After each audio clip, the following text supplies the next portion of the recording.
ओम शांति। आज 22 मार्च 2023 की साकार मुरली।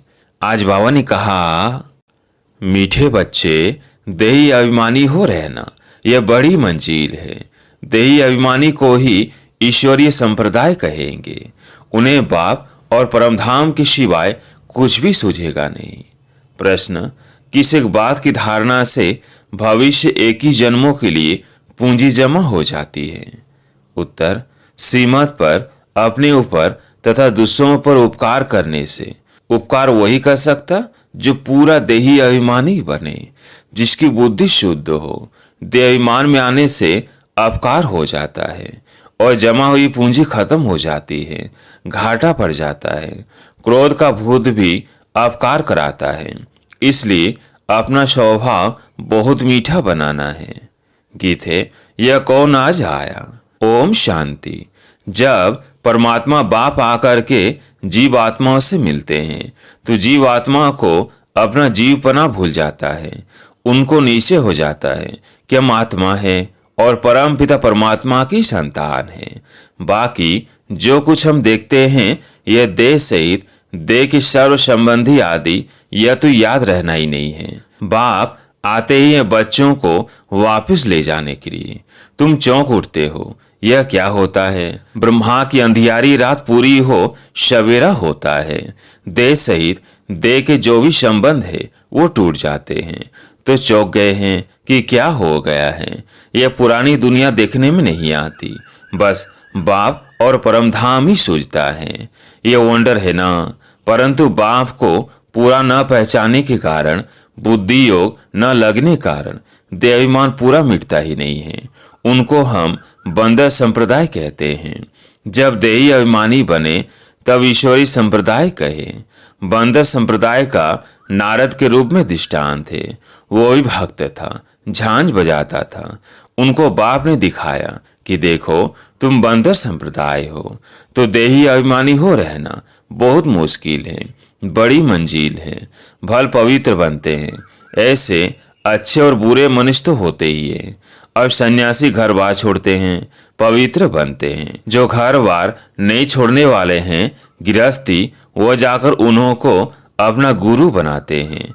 कलयुगी दुनिया के सभी मनुष्य मात्र नास्तिक निधन के हैं। हे भगवान, हे परमपिता परमात्मा के पुकारते तो हैं, परंतु उनको जानते नहीं कि आखिर भी वो कौन है। पुकारते पुकारते वो थक पड़े हैं। कह देते हैं ईश्वर सर्वव्यापी है। बंदगी भी करते हैं परंतु जानते नहीं। यह तो समझने की बात है।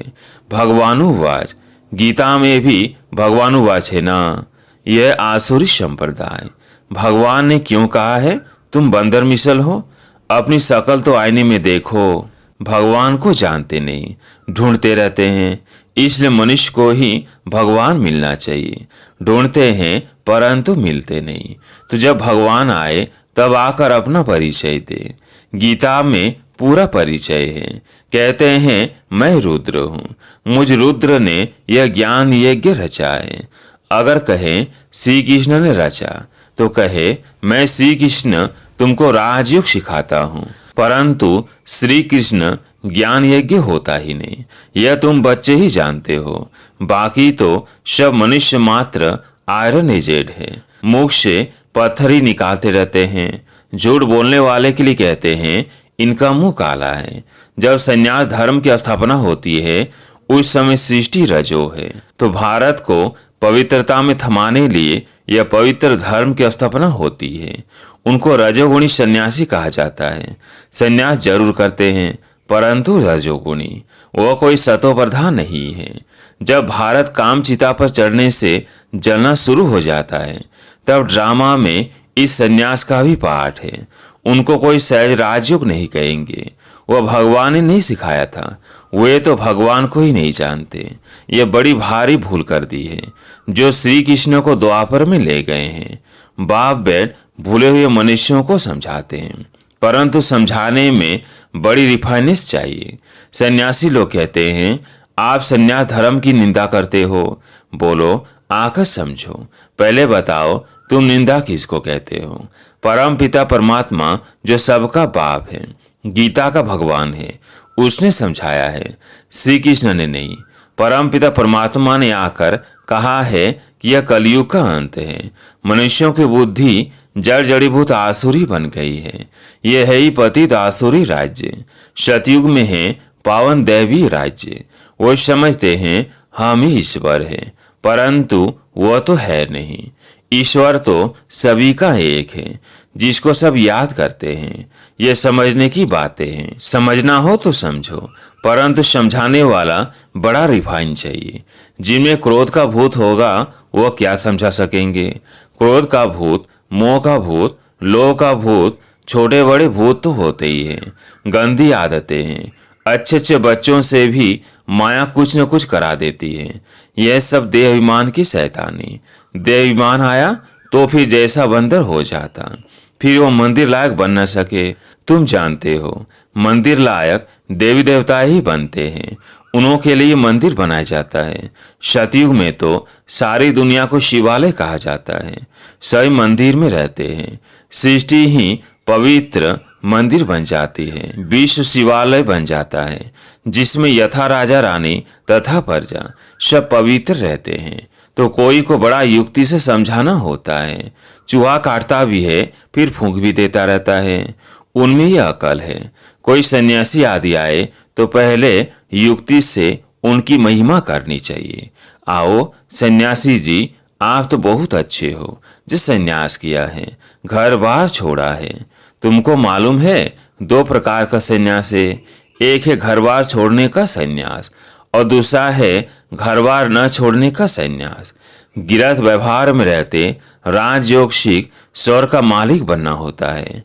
कभी सुना है?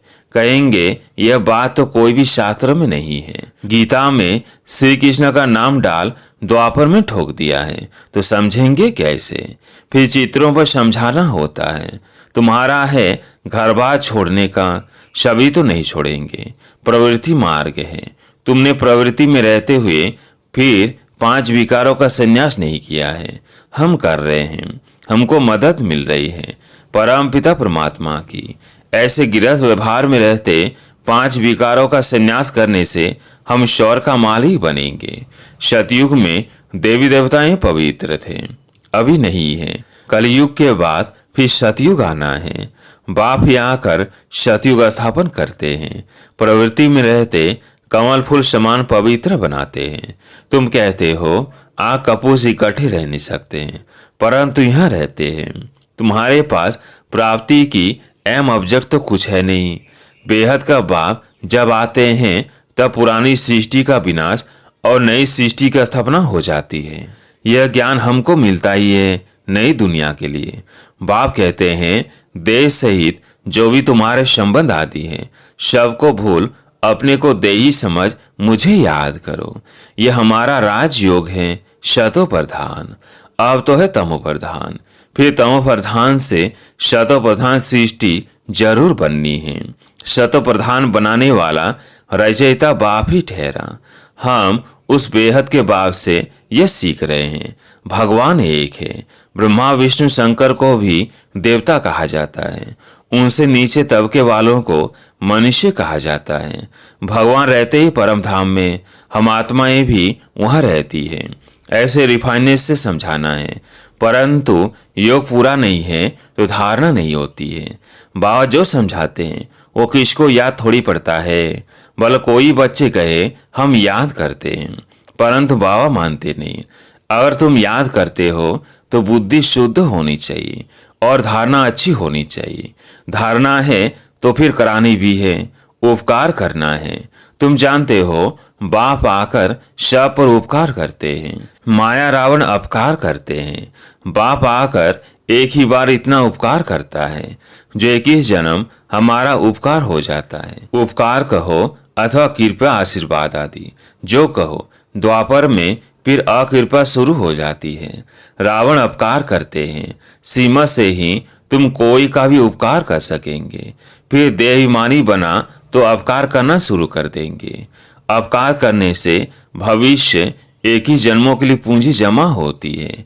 अपकार करने से जो जमा होता वह भी खत्म हो जाता है, जबकि उपकार करना जानते हैं तो करना है, उपकार करना नहीं जानते हैं तो जरूर अपकार ही करेंगे। आसुरी मत पर मनुष्य हर एक दो पर अपकार ही करते हैं, काम कटारी चलाते हैं। बाप को भूला, उपकार करना भूला तो वो फिर अपकारी जरूर बनेगा। सेकंड में उपकार, सेकंड में फिर अपकार कर देते हैं। अच्छे अच्छे बच्चे कितने उपकारी थे, उपकार करने की शिक्षा जानते थे, अपने ऊपर भी अपकार करते थे, तौरों पर भी करते थे, फिर माया के चक्र में आकर भागंती हो गए, अपकारी बन पड़े। कितना अपकार करते हैं। मनुष्य समझते हैं कुछ तो होगा जो भागे हैं, हम फिर कैसे जाएं। उल्टी सुल्टी बकवास जाकर करते हैं। गोया जो उपकार करके खाता जमा किया सो फिर अपकार करके अपने खाते को मिट्टी में मिला दिया। ऐसे बहुत हुए हैं और होते रहेंगे। देखो, जिसने उपकार किया वही फिर देह अभिमान में आने से अपकारी बन पड़ा। मनुष्य पर अपकार ही करते हैं, उपकार कोई कर न सके जब तक श्रीमत पर ना चले। अपकार कराने वाली रावण मत है। अभी अभी श्रीमत, अभी अभी रावण मत पर चल पड़ते हैं। क्रोध का भूत आया और अपकार कर लिया, बाप पर अपकार का कलंक लगा दिया, निंदा करा दी। बाप क्या कहेंगे। ईश्वरी औलाद ऐसे होते हैं, वह फिर दिल से उतर जाते हैं। कोई का भूत निकल जाता है तो फिर महिमा भी करते हैं। क्रोध बहुत खराब है, इसलिए बाबा हमेशा कहते हैं मीठे स्वभाव वाले बनो, क्रोधी स्वभाव अज्ञान है। बाप समझाते हैं ममत्व को बिल्कुल छोड़ना है। ममत्व टूटते टूटते जब अंत का समय आएगा तब संपूर्ण बनेंगे। रे सेना, बच्चे जानते हैं मम्मा बाबा पहले पहुंचते हैं तो उनकी मत पर चल फॉलो करना चाहिए, धारणा करनी चाहिए। माँ बाप के दिल पर चढ़ेंगे तो तख्त पर भी बैठेंगे। अपने से पूछना है कि हम लक्ष्मी को वरने अर्थात माँ बाप के तख्त पर बैठने लायक बने हैं। अगर समझते हैं हमारे में क्रोध है तो वह कभी दिल पर चढ़ ना सके, न भविष्य में महाराजा महारानी बनेंगे। कदम कदम सीमत पर चलना है। अगर ट्रेटर बन पड़े तो जाकर चंडाल बनेंगे। हो बहू कल पहले वाली बातें बाबा रोज रोज सुनाते रहते हैं, उनमें कहाँ भी फर्क नहीं पड़ सकता। कितना ज्ञान का नशा रहना चाहिए, परंतु जो सर्विस पर होंगे उनको रहेगा। जो जैसी सर्विस करते हैं उनको फल जरूर मिलता है।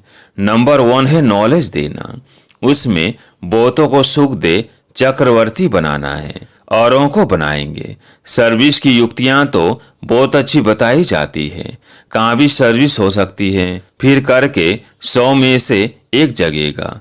मेहनत का काम है। ऐसे ऐसे रात दिन बाबा का विचार सागर मंथन चलता है। अनेक प्रकार के विचार चलते हैं, कितने विघ्न पड़ते हैं। विश्व को पवित्र स्वर्ग बनाना है, उसके लिए अथाह ख्यालात चलते हैं। ख्यालात करते करते रात से सुबह हो जाती है। इसलिए गाया हुआ है नींद को जीतने वाले। बाबा को कभी कभी तो नींद ही नहीं आती। बच्चों को विश्व का मालिक बनाना है तो इतना फिक्र रहता है। तुम बच्चों को भी इतना फिक्र रहना चाहिए कि हम सीमत पर कहाँ तक चलते हैं। बाप दादा संग हम बच्चों को ही कूल्हा यानी कंधा देना है, सारी पुरानी दुनिया को रवाना करना है। अच्छा, मीठे मीठे सिकिल्दे बच्चों प्रति माता पिता बाप दादा का याद प्यार और गुड मॉर्निंग। रूहानी बाप की रूहानी बच्चों को नमस्ते। हम रूहानी बच्चों की रूहानी बाप दादा को याद प्यार गुड मॉर्निंग नमस्ते नमस्ते। धारणा के लिए मुख्य सार। पहला पॉइंट, कभी भी रावण की मत पर चल दे अभिमान में आकर बाप का अपकार नहीं करना है, निंदा नहीं करानी है। सीमत पर अपना तथा सर्व का उपकार करना है। दूसरा पॉइंट, क्रोध का भूत प्रवेश होने नहीं देना है, बहुत मीठा स्वभाव बनाना है, युक्ति से सेवा करनी है। आज प्यारे मीठे बाबा का वरदान, संपर्क में आने वाली आत्माओं को सदा सुख की अनुभूति कराने वाले मास्टर सुखदाता भव। संपर्क में आने वाली आत्माओं को सदा सुख की अनुभूति कराने वाले मास्टर सुखदाता भव। आप सुखदाता के बच्चे मास्टर सुखदाता हो, इसलिए सुख का खाता जमा करते रहो। सिर्फ यह चेक नहीं करो कि आज सारे दिन में किसी को दुख तो नहीं दिया, लेकिन चेक करो कि सुख कितनों को दिया। जो भी संपर्क में आए, आप मास्टर सुखदाता द्वारा हर कदम में सुख की अनुभूति करें। इसको कहा जाता है दिव्यता व लौकिकता। हर समय स्मृति रहे कि इस एक जन्म में 21 जन्मों का खाता जमा करना है। स्लोगन है, एक बाप को अपना संसार बना लो तो अविनाशी प्राप्तियां होती रहेगी। एक बाप को अपना संसार बना लो तो अविनाशी प्राप्तियां होती रहेंगी। अच्छा, ओम शांति।